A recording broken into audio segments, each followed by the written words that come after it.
Klippet presenteras av Kalix Maskiner, Centus biluthyrning, Lindroths webbutik och Norrvakt.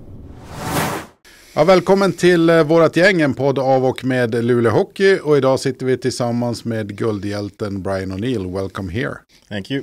So what has the last 3 weeks been like for you?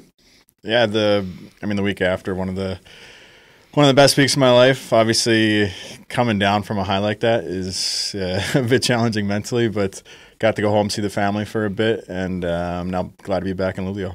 And if we go back to when you came here, a big reason was Linus Omark. Yeah, he was the first person that reached out from the club, and obviously I have a lot of respect for Linus, even more so now after playing with him. But back to that time, would have been late April when he reached out. That was something my family and I had to take seriously. Didn't know a whole lot about Luleå hockey. Obviously, my wife's from this area of the world, and just thinking about some of the stuff that happened to 1967, the Kings were founded. I played for the Kings. Mm-hmm. Ivi Zygzug was 67. Linus was 67 as a player. And then one of those nights would have been around when I was considering signing Luleå. My wife and I go to this one restaurant a lot, and you order and then get a number, and it was 67. So to have all those things kind of align, it was kind of destiny. Yeah. But, kind of weird how that worked out. But Linus thought we could win, and he knows what it takes to win. And I was pretty comfortable with his assessment of the team. And then my wife wanted to come here, made it a home run for me. So very grateful he reached out. I know the team did a lot of work, too, before that, scouting and taking a risk on my injury. So very grateful. And how common is it for players to try and recruit you to their team? Yeah, usually it doesn't happen directly. I've been asked by GMs in the past to give advice on players, but that's where it kind of stops. Not a whole lot of recruiting from other players at the club, so I guess that is unique. And obviously, I think Linus' stature in the game, especially in European hockey, that goes a long way. So when someone like that reaches out, obviously it's a compliment to me, and it's something that, like I said, you have to take seriously. Yeah, so I thought it was a great opportunity for me as a player, and a chance for me to win again, which is at the end of the day the most important thing. And was it the potential championship that you were focusing on, or were you talking about other things as well? Yeah, I think, like from a hockey standpoint, if that goes well, I'm going to be happy anywhere, regardless of the weather. Obviously, the weather's not great here, but it's not that bad. And then my wife being happy is super, super important to me. And obviously, you don't see a lot of the work they do behind the scenes. But if your family's happy, that makes my job as a hockey player so much easier. So, big difference between Switzerland and here in terms of lifestyle and weather. But for me, hockey is the most important thing, and if hockey goes well, I'm going to be happy. So if she was comfortable with it, which she was, she wanted to be closer to home. Like I said, that was going to be a home run for us, so very fortunate. And in hindsight, I don't think you think it was a bad decision? No, you obviously have expectations of what it's going to be like from a hockey standpoint, from a city standpoint, from a fan standpoint, from an experience standpoint, and blew me away. Obviously, winning makes everything better, but even before probably Christmas, this is a place I really wanted to be. It felt like home quick, and a place I really enjoyed playing hockey at. And from day one, everything, like once I walked into the rink, everything was about hockey. People cared about hockey, and as a hockey player, that's what you want. And that sounds like it would be very common, but it's not. So if you're a hockey player and you care about hockey, this is a place to be. And if we look at hockey and the SHL, we played a premiere at home, and you score after 22 seconds. Yeah, that was, obviously you scored a couple goals in the finals that the crowd was pretty enthusiastic after, but scoring 22 seconds in, dream starts. Can't really draw it up any better. And maybe that was a sign for things to come. Getting off to a start like that's always pretty special. And then you're the guy scoring the last goal of the season in the game 6 also. Yeah, that.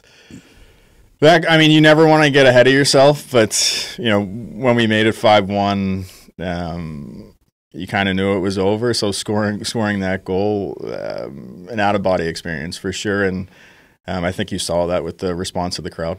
And then you made like gestures to the bench, sort of like take it easy or relax or whatever after that 5-1 goal. I don't know if you remember. Yeah, we've been in that position a lot in the playoffs, even in that series where I think we just took the foot off the gas and we got ahead of ourselves. So I knew how important it was to win, and I just wanted to make sure we didn't get ahead of ourselves there, especially after the 5-1 goal. Did the same thing after the 4-1 goal as well.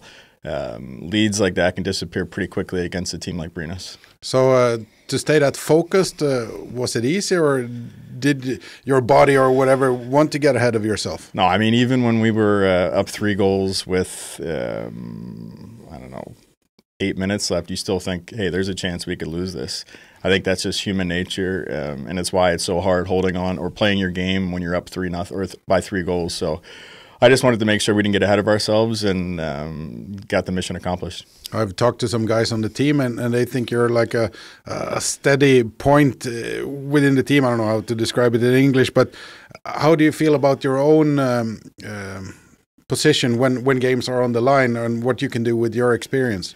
I think over time you just learn what works and what doesn't work for you individually. And for me, just playing my game, staying consistent. I think the law of averages are going to work out in the long run, but I think if you can just stick to your game, stay patient, eventually you're going to have a stretch like I had in the finals. So I know it sounds so cliche, just, you know, one shift at a time, but that's the only way to be effective in games like that.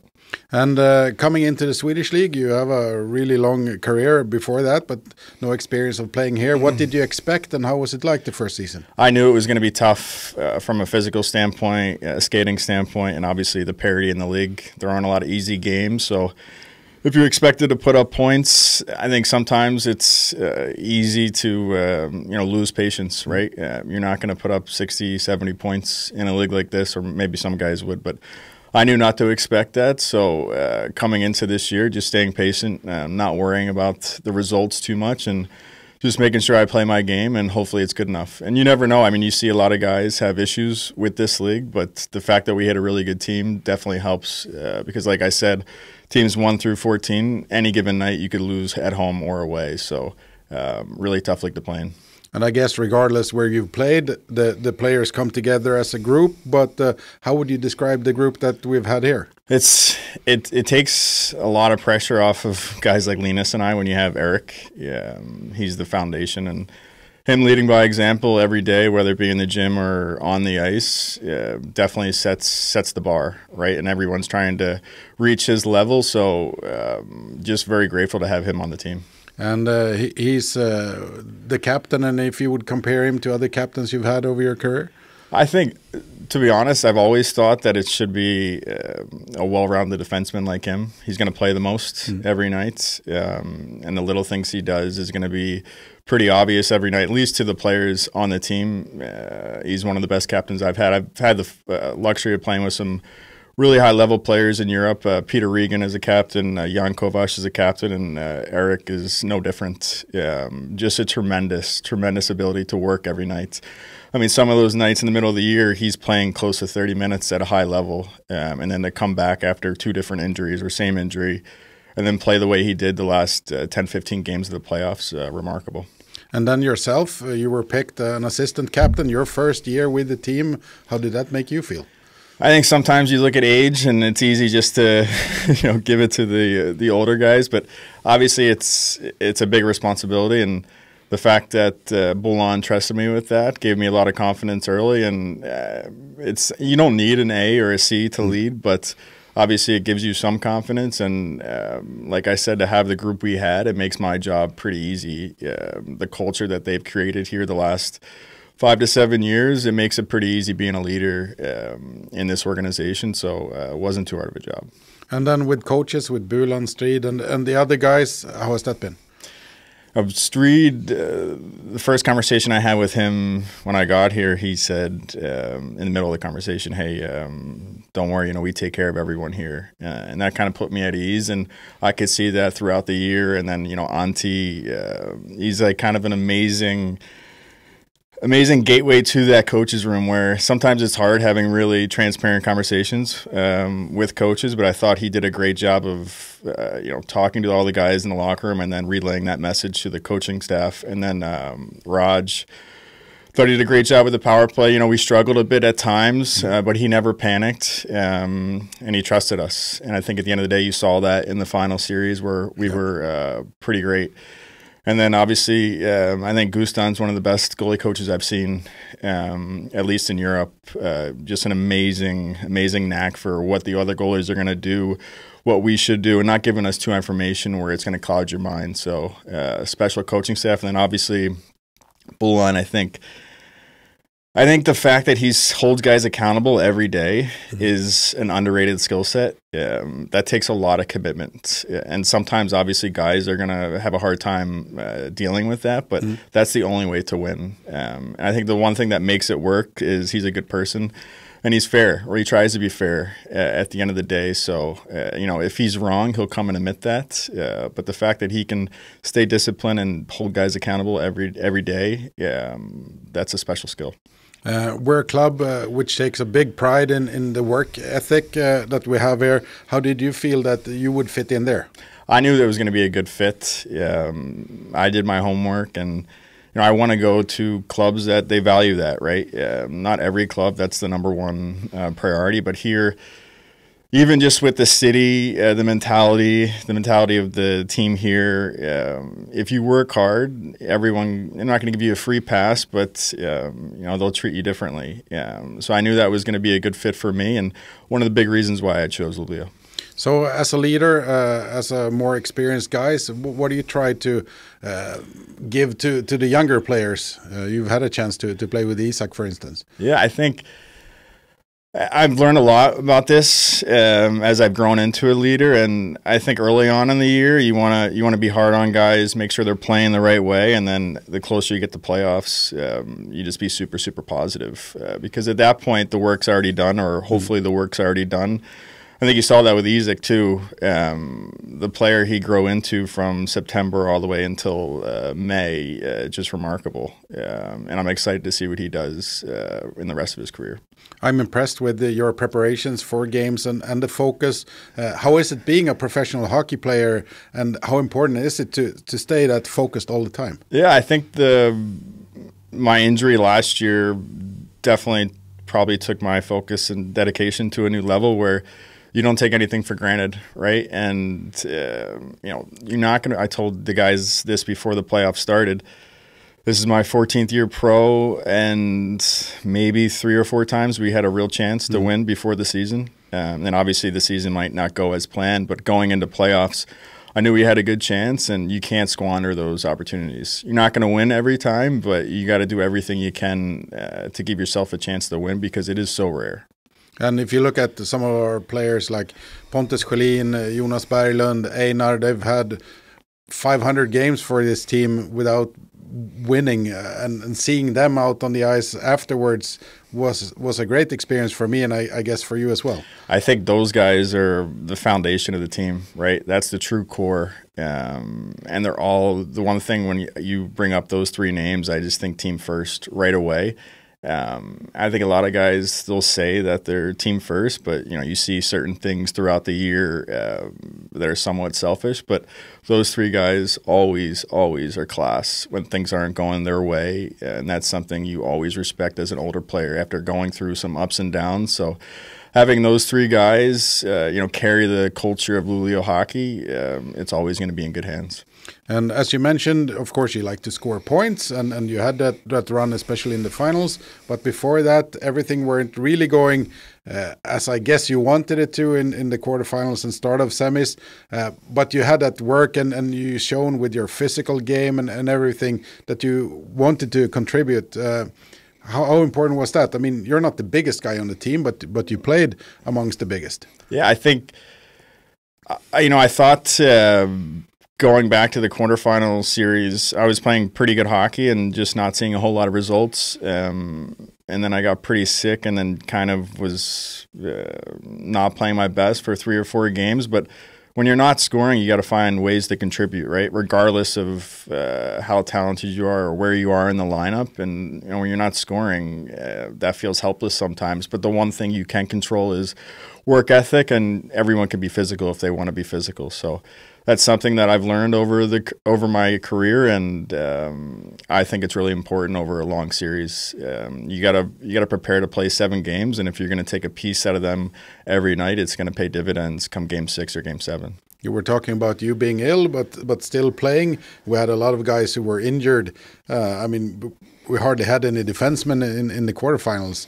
How was it being around that team and not seeing anyone giving up or just everyone having the right focus? I think I'd much rather be ill than seriously injured like some of the guys were. And when you see, I'll take Jeppe for an example, the injury he played with, I don't know if many guys would play with that injury. And to be as effective as he was, that's a testament to him. And he's a winner. And when you see a guy play through an injury like that, that 100% gives you extra motivation. Like, hey, I feel pretty good here. Like, I got to give 100% because this kid's playing with one arm.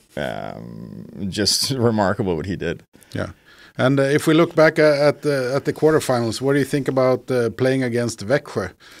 Yeah, that's a team that's won a lot, and I understand why they've won a lot. Never give up mentality, and that series, that could have been a 7-game series for sure. And one of the toughest tests we faced all playoffs, and that's a testament to the league. They were the 8th seed, and they easily could have won it this year. So I think getting past them gave us a lot of confidence, and then obviously going into Frölunda, that was one of the tougher series too. So pretty good stretch for us. And then between the Växjö and Frölunda series, we got a week off, which I think was really important for the team to heal at least a little bit. Yeah, I think if you're going to win, you got to get lucky early on in the playoffs, whether sweep a series or win in 5, just so you get a couple of days extra rest, because we did have a lot of injuries during that stretch. So not having to go 7 games was really big for us.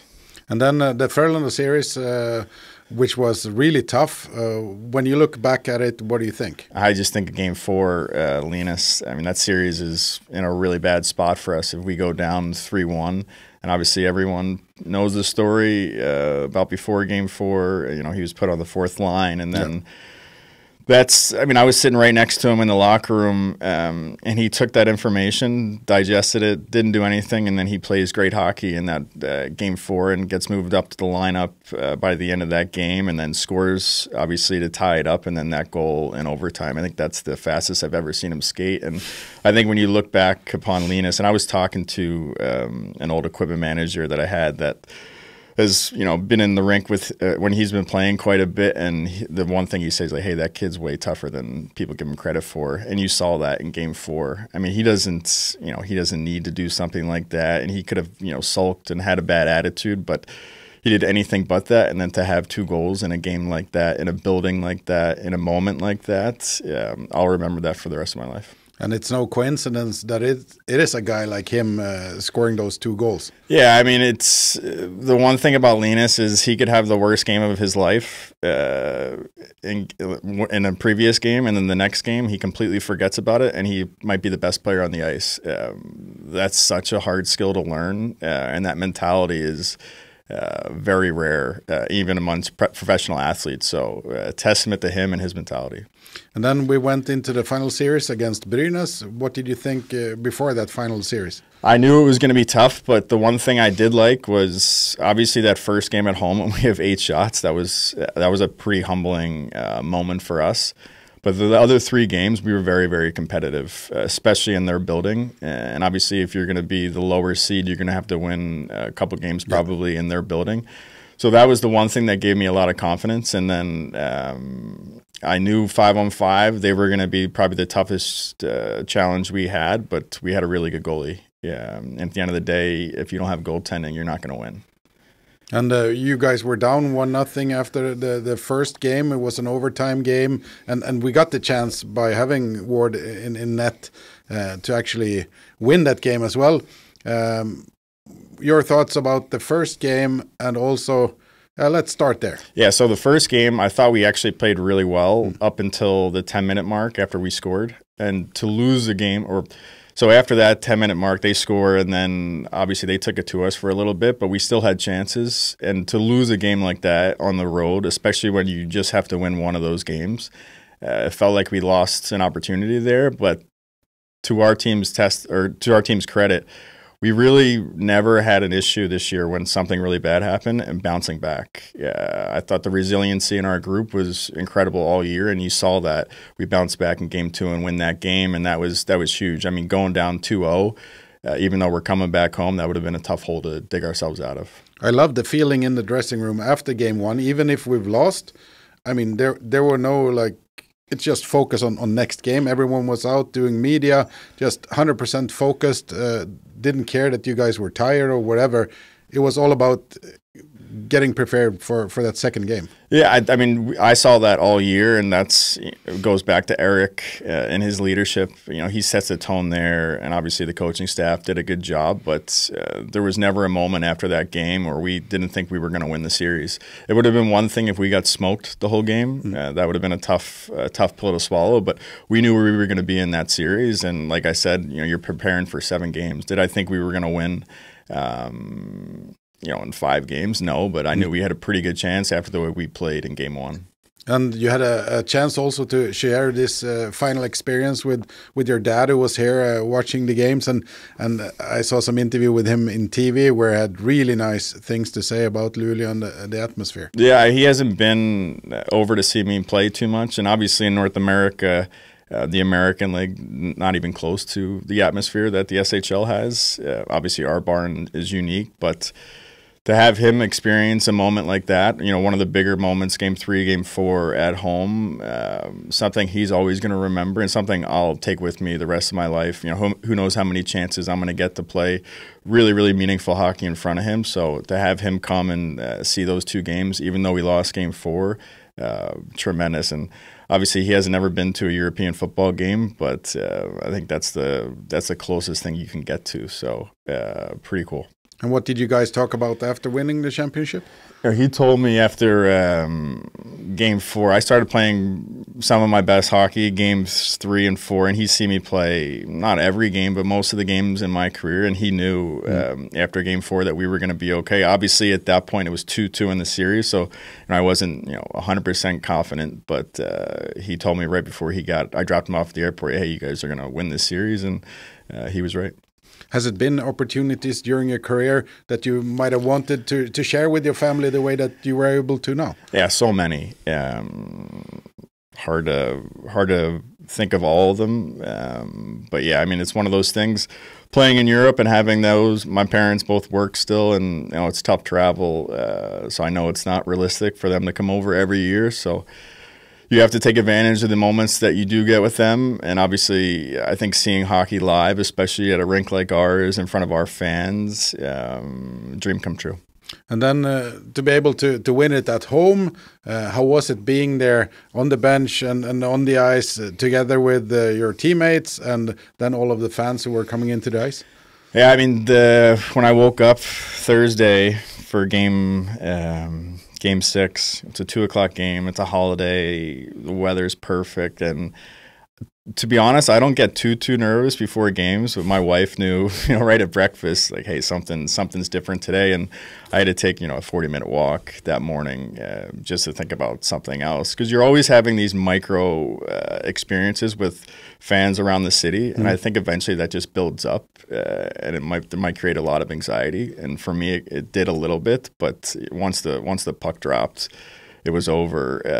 I was fine, but to have a moment like that go as well as it did, you have, like I said, you have expectations for what it's going to be like, but blew them out of the water. And I don't remember a ton after the game because you're just in this like out-of-body experience. So I hope there's videos, but to have the fans come on the ice, I know that's not textbook, or I'm sure the SHL wasn't too happy, but I think that made the experience so much more enjoyable for all of us as players and coaches, and I wouldn't have it any other way. And how is it being in the locker room with a championship team and celebrating together and seeing the relief and the happiness and seeing the families and everything? Yeah, it's something that I was so happy that my wife and little boy could experience with, because at the end of the day, you want to share that with them. And I feel like, say an NHL team wins a Stanley Cup, you know, the players and the organization, I feel like they're sharing it with the city or the supporters. And here I feel like the city shared it with us, right? Because they've carried this burden for so long, and then there was this release, right? So very, very unique feeling, and I hope you don't have to wait 29 years again. Did you contemplate at all going back to that injury you had when you were in Switzerland, that maybe you're questioning if you could play or if you would be able to win a championship?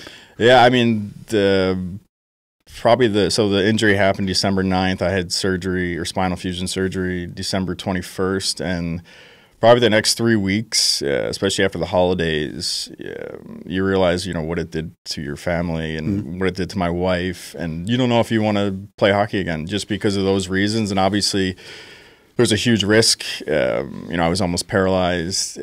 Having to deal with that was definitely challenging. But I think once the body heals, the mind heals, and you know, probably 6 weeks after, I was pretty motivated to play again. But you never think you're going to get to the level that you were prior to the injury. So to have an experience like this, just so blessed.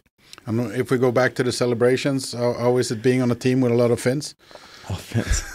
You know, when I think of my career before this year, I think of Jokerit and Finland, and I just love the culture there, and it's very similar to obviously Sweden. So to get to share it with the Finns we had on the team, and then my wife's obviously Finnish, just pretty cool. And obviously, like deep down inside, I'm American, but you know, kind of half Finnish, so pretty special. And then the celebrations downtown, what do you think about that and the amount of people showing up? I mean, someone showed me the picture before Saturday when we were going to go on stage. I didn't believe it. Just at a loss of words. And I think that is the moment you realize how big it was for the city and everyone up north, the sense of pride and the appreciation for what we did.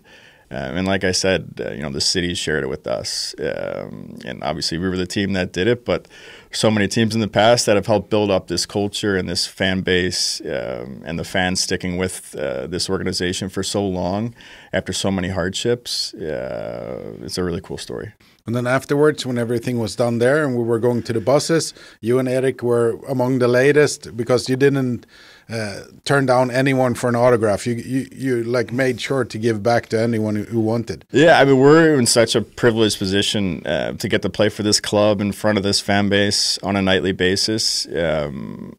I'll never forget that, and the support that my family and I have gotten over this past year has been incredible. And you know, I would do anything to give back and make sure that, you know, if someone wanted an autograph or a picture, that I would take the time, and I always will, because it means so much to obviously all the players and coaches, but especially me and my family. And with the celebrations behind us, what's everyday life like for you right now? Yeah, to be honest, I'm looking forward to just getting back to a normal routine and getting in really good shape again. Because you know, I don't know if I'll ever be able to recreate that moment again after Game 6 at home, but you're always going to do your best to give yourself a chance again. And I'm really excited about the future and looking forward to getting going for next year. And you've decided to stay and practice together with the team, which is not very common for a North American player or even like an established player who is not from around here. Yeah, I think part of it's my wife wants to stay. I want to stay. I'm happy here, and I think it gives me the best chance to be prepared for next year. So I'm looking forward to the summer here. We had a good time when we came here at the beginning of the summer or the middle of the summer last year. So there's no point in going home when you're just getting to the good weather part of Luleå. So, but yeah, from a training standpoint, definitely gives me the best chance to be in the best shape possible. And our strength coach, Philip, is world class. So I'm in good hands. And what's your thought about 25-26?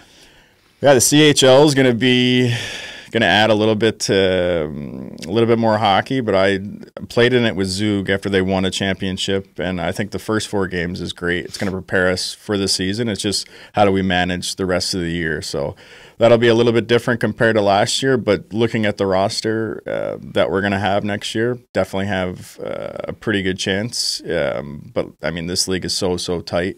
But at the end of the day, you just want a chance going into the season. And I think having the experience we just had and having some of these younger guys blossom into the players they are going to be gives me a lot of confidence. And it will be a roster without Linus? That's tough. You're never going to replace Linus. Everyone's just going to have to do a little bit more, a couple extra percentage points from everyone, and maybe then we could handle that loss. But you're never going to find a kid like Linus. I think he's going to go down as one of the best European hockey players ever. So it's naive to think you're going to replace him. And I think obviously the points and the production, but just thinking about Game 6, I know he didn't score in the beginning, but he was the best player on the ice the first 30 minutes of the game, and that kind of put everyone at ease, knowing that he had his A game that night, and that mentality in those big games, really hard to find. So definitely going to miss Linus. Hope I see him around, and what a class player. And the biggest part of the team is staying around, so there is a chance to do it again together. Yeah, whenever you have really good goaltending, we have the best goaltending tandem in Europe probably, and then obviously Eric's still here, and a lot of the core pieces are still here. So whenever you have that, you have a recipe for some good things to happen. And I think you do need new guys that come in too that have extra motivation. I've heard a lot about Engson. Super happy to have him on the roster. Obviously, as a smaller guy, it's always nice to have some of those bigger guys in the roster. Definitely will give us a little bit more space on the ice. So having some new, or he's not really new, but some of the new guys will definitely add a different element to our game, and something I'm looking forward to. That sounds really good. I want to thank you, Brian, for stopping by this podcast, and we have a great season ahead of us. Always a pleasure. Thank you.